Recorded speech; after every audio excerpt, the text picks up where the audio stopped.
La gravité est ce qui maintient tes pieds fermement au sol. C'est pourquoi la plupart des gens ne peuvent sauter qu'à une hauteur d'un demi-mètre.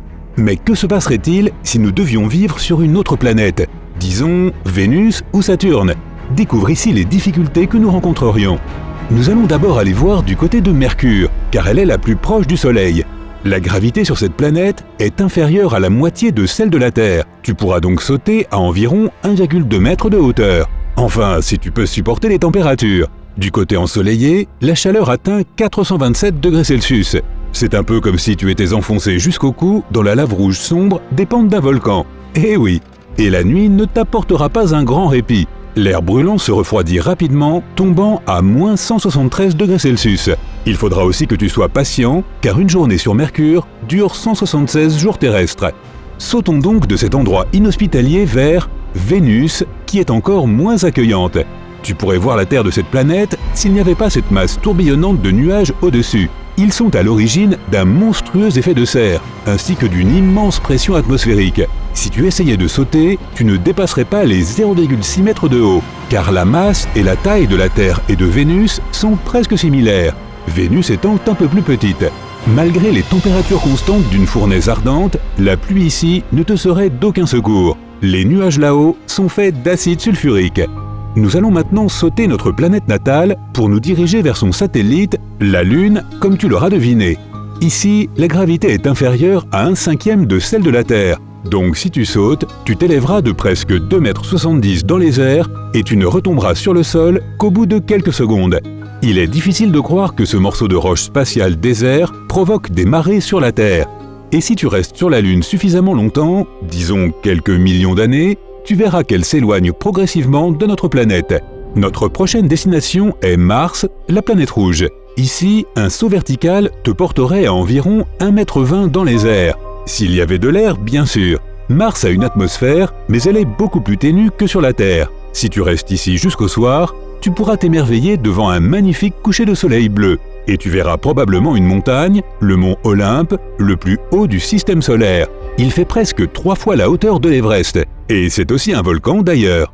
Sautons de Mars à Phobos, l'une des 2 lunes de cette planète. Accroche-toi bien et ne sois pas tenté de sauter. Ici, la gravité est si faible que tu ne redescendrais pas. Phobos est toute petite par rapport aux autres lunes du système solaire. Pas plus grande qu'un gros astéroïde. Elle est aussi presque 100 fois plus proche de sa planète que notre lune de la Terre. Et elle est condamnée à s'en rapprocher dangereusement et à s'y briser. Les scientifiques pensent que Mars sera alors entouré d'anneaux, un peu comme Saturne. Maintenant, dirigeons-nous vers cet objet bizarre qu'on appelle Cérès. Il s'agit du plus grand astéroïde du système solaire, si grand qu'il a été finalement classé comme une planète naine. Il est presque exactement à mi-chemin entre Mars et Jupiter, quelque part dans la ceinture d'astéroïdes principale. Si tu sautes ici, tu seras porté à presque 16 mètres et tu retomberas lentement. Cérès est si massif qu'il représente 1/3 de la masse totale de la ceinture d'astéroïdes. Avance rapide jusqu'à notre arrêt suivant, Jupiter. Comme cette planète est une géante gazeuse, elle n'a pas de surface solide, donc il est inutile de songer à sauter ici. Mais si c'était possible, tu n'arriverais qu'à une hauteur d'environ 20 cm.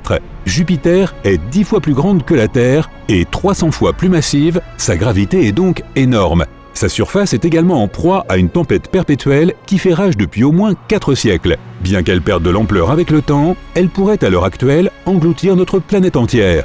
Notre prochain arrêt est Ganymède, la plus grande des lunes de Jupiter. Elle est solide, donc tu peux facilement sauter et tu atteindras une hauteur de plus de 3 mètres. Cette lune est plus grosse que Mercure, mais sa masse est nettement plus réduite, ce qui rend sa gravité plutôt faible. Ganymède est recouverte d'une épaisse couche de glace, et sous cette couche se trouve un noyau de métal liquide. C'est pourquoi Ganymède est la seule lune à avoir un champ magnétique assez fort. Maintenant, nous allons visiter Saturne, la 2e géante gazeuse du système solaire. Elle n'est que légèrement plus petite que Jupiter. Elle pourrait en quelque sorte être l'équivalent de 9 terres et demie, mais beaucoup moins massive. Si elle possédait une surface solide d'où sauter, tu t'envolerais à 40 cm dans les airs, presque aussi haut que sur notre planète. Saturne est surtout connue pour ses anneaux, qui sont des particules de poussière et de glace résultant d'impacts avec différents objets spatiaux. Elle tourne si vite autour de son axe qu'elle s'est aplatie pour prendre une forme presque oblongue, et elle possède 62 lunes, seulement 5 de moins que Jupiter. Allons à présent explorer l'une d'entre elles. En continuant, nous arrivons donc sur la plus grande lune de Saturne, Titan. En sautant à sa surface, tu atteindrais une hauteur d'un peu moins de 3,30 m. L'atmosphère de cette lune est très particulière. Elle est lourde et se compose principalement d'azote, ce qui donne à ce satellite une apparence brumeuse. Elle est presque entièrement composée de glace, mais il y a aussi de la roche en dessous, et il semblerait qu'il y ait également de l'eau dans ses profondeurs, près du noyau. Et une chose étonnante est la présence de cryovolcans à la surface de Titan, des volcans qui crachent de la glace et non de la lave. Notre arrêt suivant est la sombre et solitaire Pluton, autrefois connue comme la 9e planète, mais aujourd'hui considérée comme une simple planète naine. Sa gravité est un peu plus faible que celle de Triton, et tu pourrais sauter à plus de 7,60 m de hauteur. Pluton n'est pas suffisamment grosse pour être une planète à part entière. Elle est plus petite que de nombreuses lunes, dont la nôtre. Son atmosphère apparaît et disparaît par intermittence. Lorsque Pluton est proche du Soleil, la glace à sa surface s'évapore pour former son atmosphère. Mais dès qu'elle s'en éloigne, la couche de gaz disparaît. Alors, retiens ton souffle. Hey, comment ça va? Je m'appelle Zid et je viens d'une planète située dans ce que tu connais sous le nom de Galaxie d'Andromède. Je suis lycéen et, comme devoir, je dois découvrir ce qui arriverait à la parfaite harmonie qui règne dans votre système solaire s'il devait perdre une planète. Alors je vais juste enlever l'une des vôtres avec ce rayon laser et voir ce qui se passe. Ne t'inquiète pas, je les remettrai. En quelque sorte. Alors tentons le coup. Je vais commencer par la planète la plus proche du Soleil, Mercure, c'est ça? Oh, elle est si petite que j'ai failli la rater. C'est parti. Ok, sans Mercure, que se passe-t-il avec la Terre? Aucun changement dans le système solaire. De toute façon, je l'avais vu venir. Tout est une question de gravité. Tout objet ayant une certaine masse attire d'autres objets à cause de sa force gravitationnelle. Plus la masse est importante, plus sa force d'attraction est grande. Mercure est la plus petite des planètes du système solaire, donc elle ne pèse pas grand-chose à l'échelle de l'espace. Le deuxième facteur à prendre en compte, c'est la distance entre les objets. À une distance de 80 millions de kilomètres, Mercure est assurément loin de la Terre, donc la force gravitationnelle entre les deux n'est pas si forte. Ok, remettons Mercure en place et passons à Vénus. C'est la planète la plus chaude de ton système solaire. Un jour ici équivaut presque à 117 jours terrestres. Je vais essayer le bouton bleu cette fois. Oh, tu as vu ça? Elle a gelé et s'est brisée en morceaux. Et encore une fois, rien n'a vraiment changé. Bon, sauf pour toi, terrien, tu viens de perdre le deuxième objet le plus brillant qui éclaire ton ciel nocturne. C'est le deuxième après la Lune, bien sûr. Je suppose que c'est pour ça qu'on appelle Vénus l'étoile du berger. On dirait que maintenant il fait beaucoup plus sombre quand le soleil se couche. Très bien, je vais rafistoler Vénus maintenant et me diriger vers ta planète natale. Mouah. La Terre, le seul rocher flottant dans le système à se trouver dans cette précieuse zone habitable, la distance parfaite avec ton étoile qui permet à la vie d'exister. Hé, je plaisantais, c'est tout. Je vais quand même pas désintégrer la Terre. Alors continuons vers la planète rouge, Mars. Je sais que les humains ont l'intention d'envoyer une mission là-bas. Voudrais-tu y aller en personne? Dis-le-moi dans les commentaires ci-dessous. Voyons voir ce qui se passe quand je fais tourner cette planète rouge tellement vite qu'elle sort du système solaire. Au revoir Mars! Et à nouveau, il n'y a aucun changement significatif. D'une certaine manière, c'est une bonne chose pour la Terre. Il y a une énorme ceinture d'astéroïdes entre Mars et Jupiter. Comme tu le sais, les astéroïdes ne sont pas les meilleurs amis de la Terre. Normalement, Jupiter les maintient en place grâce à son énorme champ de gravité. Mais de temps en temps, il s'échappe et commence à se déplacer vers le Soleil. Pas vraiment de surprise, vu son impressionnante attraction gravitationnelle. Mais Mars peut aussi s'enorgueillir de sa propre gravité. Elle agit un peu comme une fronde qui propulse les astéroïdes en direction de la Terre. Donc pas de Mars, pas de lance-pierre, et les chances pour qu'un astéroïde frappe la planète bleue diminuent. Enfin, le moment que j'attendais. Il est temps d'expérimenter avec la plus grande planète de votre système solaire, Jupiter. Elle pèse 3 fois plus que toutes les planètes voisines réunies. Comment vais-je dégager cette géante du système? Je sais, je vais d'abord utiliser le rayon réducteur et la rendre 2 milliards de fois plus petite. Maintenant, je peux la lancer comme une balle de baseball. Oh, je crois que j'ai fait une très grosse erreur. Avec son énorme force gravitationnelle, Jupiter a protégé la Terre des astéroïdes et autres débris spatiaux pendant 4 milliards et demi d'années. Maintenant, l'attraction gravitationnelle du Soleil envoie toutes ces choses vers les planètes intérieures. Et cela inclut la Terre. Il y aura aussi quelques petits changements dans l'orbite des autres planètes, mais ça ne se verra que dans quelques milliers d'années. Pour l'instant, je dois trouver un moyen de récupérer Jupiter avant que la Terre ne soit condamnée. C'est peut-être ce bouton? Non, ok, celui-ci. Oh, je vais tous les pousser. Ah, prépare-toi à l'impact. Ouf, je ne sais pas ce que j'ai fait, mais ça a marché. La géante repose maintenant paisiblement à sa place et la Terre est sauvée. Désolé, j'ai dû te faire une sacrée frayeur. Je vais essayer d'être plus prudent avec le reste des géantes gazeuses. C'est au tour de Saturne. Tu ne peux pas la confondre avec une autre planète grâce à ses magnifiques anneaux. Les scientifiques disent qu'ils disparaîtront un jour parce que l'immense gravité de Saturne les tire vers le bas telle une pluie glacée. Mais ce ne sera pas avant 300 millions d'années, donc pas de souci. Je suppose que je vais devoir appuyer sur le bouton rouge pour celui-là. Bam! Et c'est parti!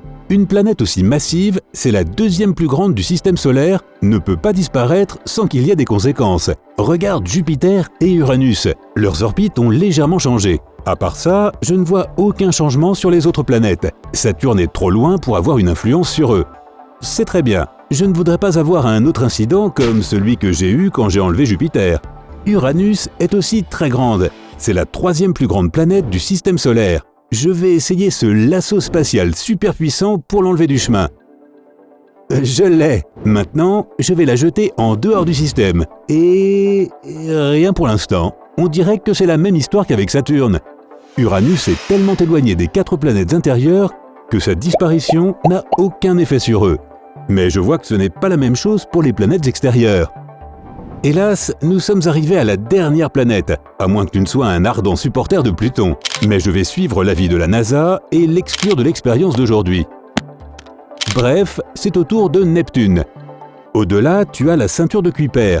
C'est une région en forme de donut qui est remplie d'objets glacés et d'un tas de planètes naines comme Pluton.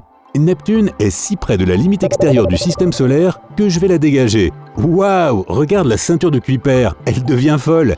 Sans l'attraction gravitationnelle de Neptune qui maintient les choses en place, les orbites se croisent et les corps célestes s'entrechoquent. Regarde ça, l'orbite de Pluton se déforme aussi maintenant. Neptune garde à peu près le contrôle, mais tout cela est trop loin de la Terre pour l'affecter d'une manière quelconque.